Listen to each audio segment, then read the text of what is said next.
You're tuning into the science of being well on Beyond Fiction. This book can help transform your health by showing how positive thoughts and beliefs influence your well-being. It offers practical tips to align your lifestyle with natural wellness principles, reduce stress, and achieve inner peace. This is part 1, and the series includes a total of 15 episodes. Stay with us and keep learning with every episode. And don't forget to share what you learned from this first episode. The principle of health. In the personal application of the science of being well, as in that of the science of getting rich, certain fundamental truths must be known in the beginning and accepted without questions. Some of these truths we state here. The perfectly natural performance of function results from the natural action of the principle of life. There is a principle of life in the universe.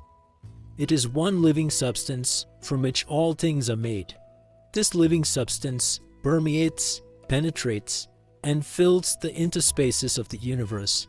It is in and through all things, like a very refined and diffusible ether. All life comes from it. Its life is all the life there is. Man is a form of this living substance and has within him a principle of health.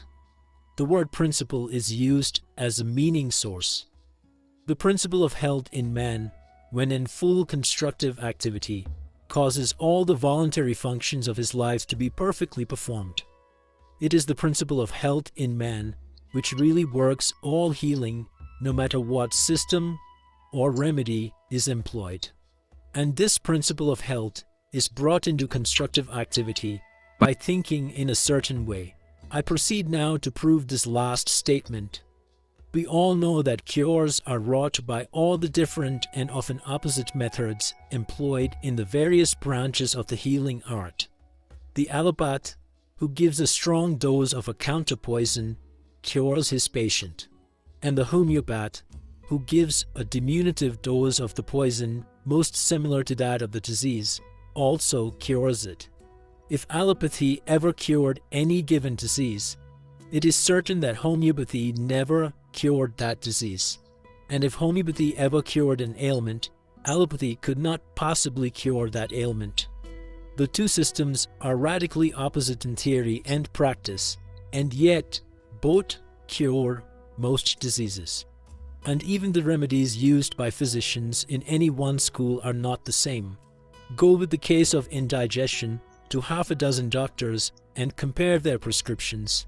It is more than likely that none of the ingredients of any one of them will be in the others.